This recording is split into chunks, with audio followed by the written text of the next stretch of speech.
Hello students, last video में हमने देखा था प्रोनाउंस क्या होते हैं।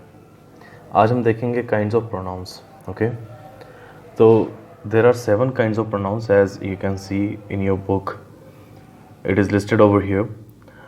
फर्स्ट नंबर पे जो है वो है आपका पर्सनल प्रोनाउन, देन है रिफ्लेक्सिंग और या एम्फसाइजिंग प्रोनाउन, फिर आते हैं demonstrative pronoun, indefinite pronoun, distributive, interrogative and relative.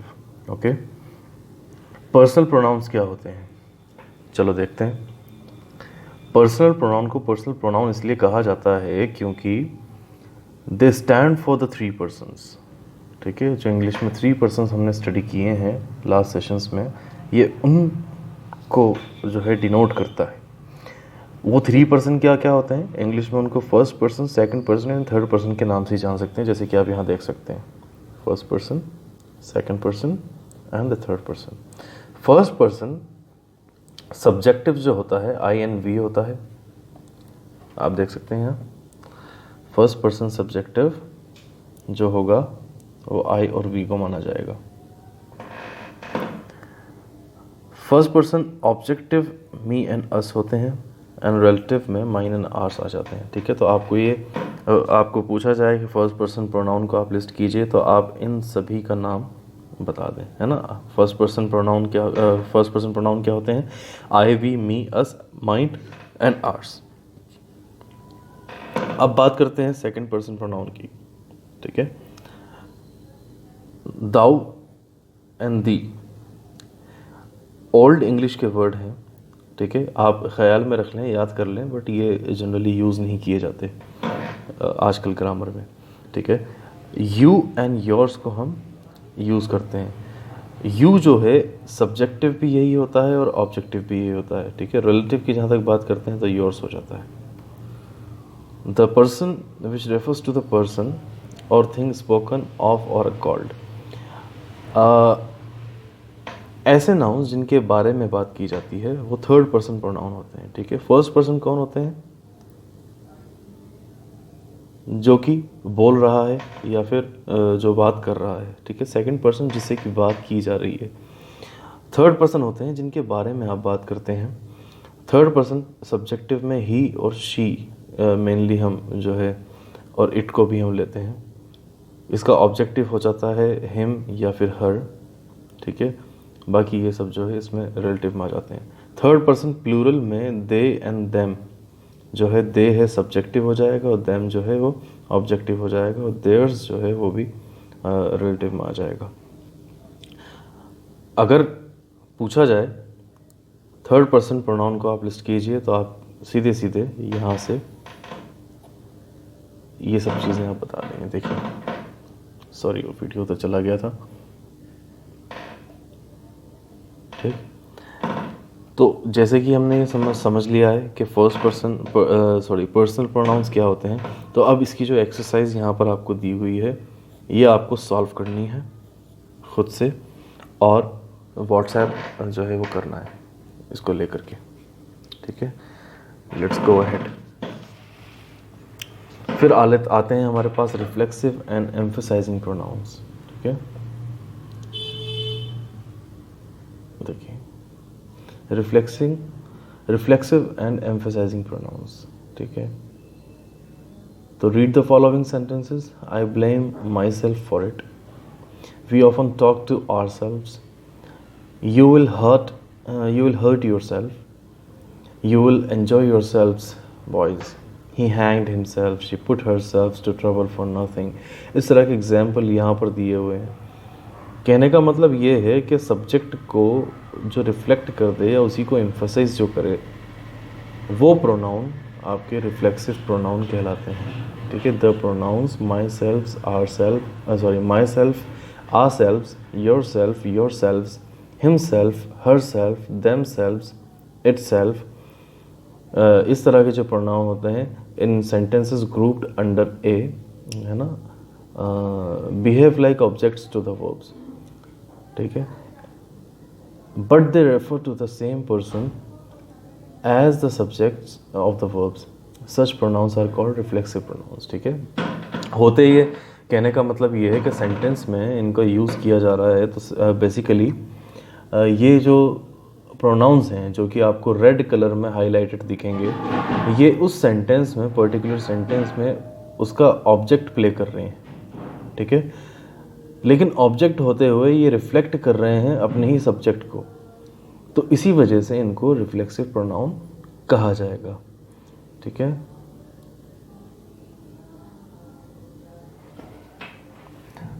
जैसे कि देखते हैं, पहला सेंटेंस है आई blame myself for it, ठीक है। तो अगर क्वेश्चन किया जाए whom do I blame for it, ठीक है, तो जवाब आएगा माई सेल्फ, और माई सेल्फ का मतलब होता है खुद ही को, ठीक है।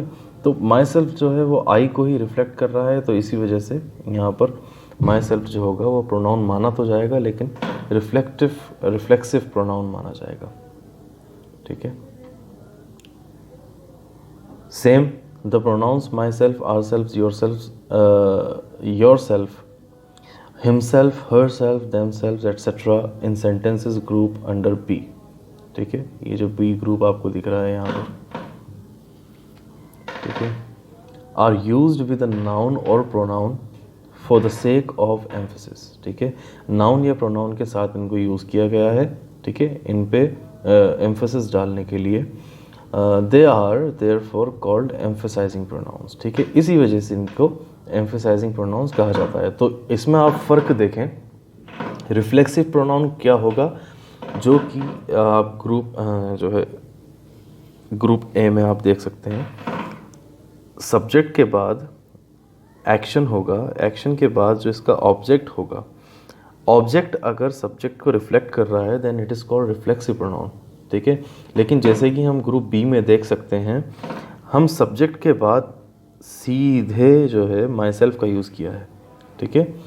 तो यहाँ पर माई सेल्फ जो है वो ऑब्जेक्ट के नज़रिए से नहीं, बल्कि जो प्रोनाउन हम सब्जेक्ट लगाया है आई, उसको एम्फसाइज करने की वजह से हमने लगाया है ये माई सेल्फ, तो इस वजह से ये एम्फसाइजिंग प्रोनाउन कहलाएगा, ठीक है। फिर यहाँ पर एक्सरसाइज 2 आपने करनी है, एक्सरसाइज 3 आपने करनी है। कोई चीज़ समझ में नहीं आती है आप व्हाट्सएप करके मुझसे पूछ सकते हैं, ठीक है। फिर आता है हमारा नेक्स्ट,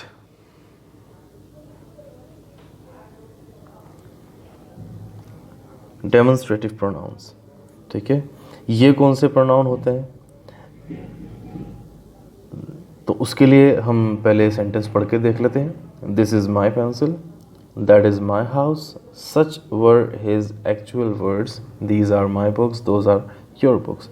तो इस तरह के जो हाईलाइटेड वर्ड्स हैं जो यहाँ पर आपको दिख रहे हैं, this, that, these, those, such, okay, ये चीज़ ये सारे जो वर्ड्स हैं are used to point out the subject और object for which they are used, ठीक है।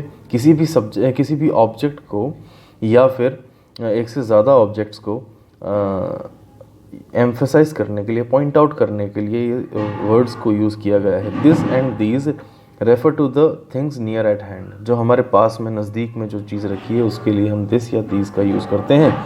That and those refers to the things lying at a distance, और जो दूर पे जो कोई चीज़ रखी है उसके लिए हम लोग दैट या दोज का यूज़ करते हैं।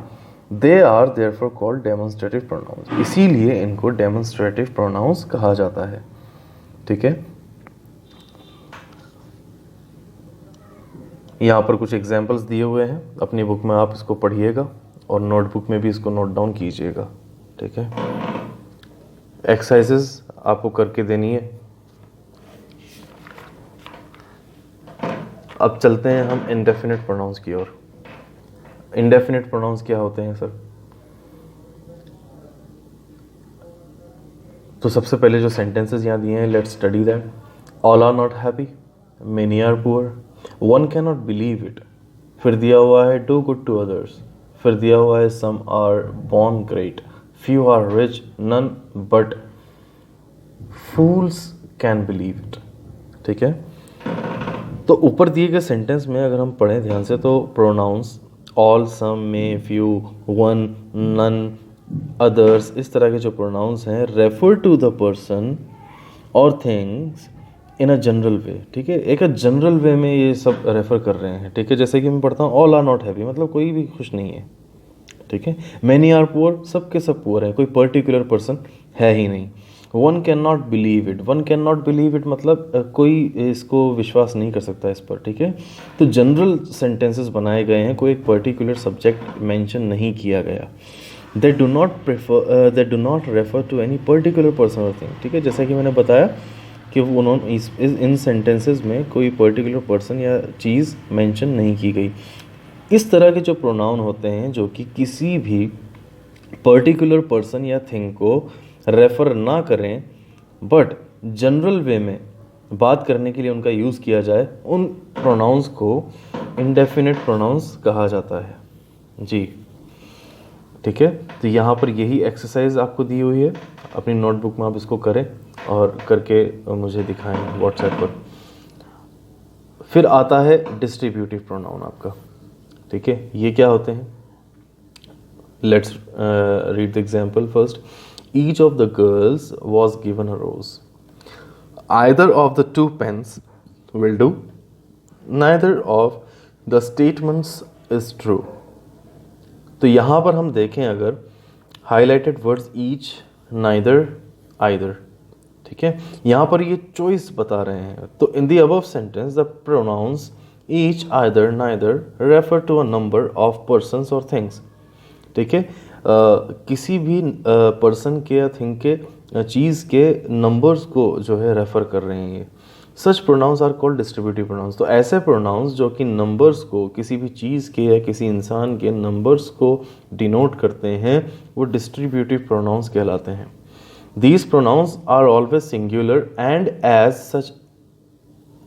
such are always followed by a verb in the singular, ठीक है। तो जैसे कि आप यहाँ देख सकते हैं, यहाँ पर was का यूज़ किया है, तो इसका मतलब ये हमने सिंगुलर माना है, यहाँ पर भी हमने इसको सिंगुलर माना है।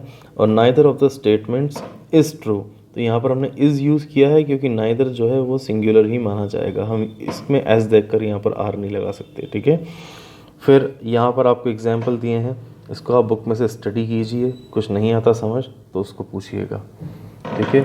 फिर आते हैं आपके इंट्रोगेटिव प्रोनाउंस।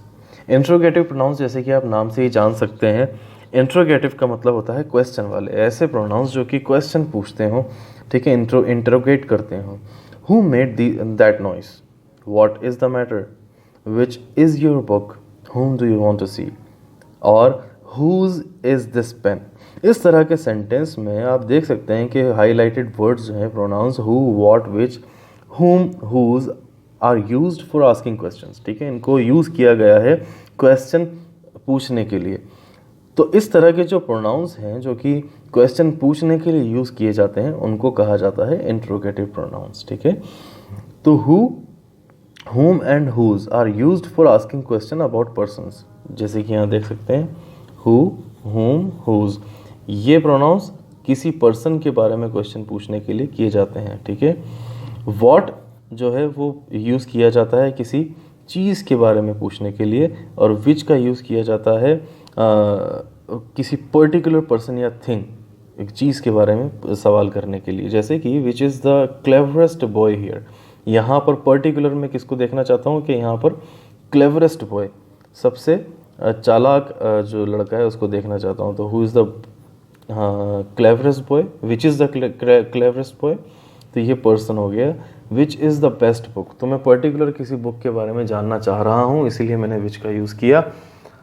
तो विच यहाँ पर ये बता देगा कि यहाँ पर मैंने इंट्रोगेटिव प्रोनाउन का यूज़ किया है, और विच का यूज़ किस लिए किया है, क्योंकि मैंने पर्टिकुलर पर्सन या थिंग के बारे में जानना चाहता हूँ, ठीक है। तो यहाँ पर आप इस चीज़ को देखें, पढ़ें और इसको डिस्कस करें। फिर आते हैं आपके रिलेटिव प्रोनाउंस। ये क्या होते हैं, चलो देखते हैं। लिखा है this is the man he stall my purse, this is the man who stall my purse. तो देखिए यहाँ पर फुल स्टॉप लगा हुआ है, और फुल स्टॉप लगा होने के बाद फिर हमने ही जो प्रोनाउन है पर्सनल प्रोनाउन उसका यूज़ किया है, ठीक है। लेकिन जब मैंने फुल स्टॉप हटाया और इन सेंटेंसेस को मिलाया, तब ही को यूज़ करना जो है वो मुनासिब नहीं लगा, तो दिस इज़ द मैन के बाद हु से मैंने कनेक्ट करके स्टोल माई पर्स जो है वो लगा दिया, ठीक है। सेम कंडीशन यहाँ पर भी है, this is the boy his nature is good, है ना, this is the boy whose nature is good. तो रिलेट करने के लिए मैंने यहाँ पर हुज लगा दिया, किसका नेचर है भाई, उस लड़के का है, तो इसलिए हुज लगा दिया। This is the boy the teacher praised him, ठीक है। फुल स्टॉप के बाद है तो अलग अलग सेंटेंसेस बनाए हैं, लेकिन अगर मिलाएंगे तो हम इसको यहाँ पर रिलेट कर देंगे हुम से, this is the boy whom the teacher praised. तो बढ़ते हैं डेफिनेशन की ओर।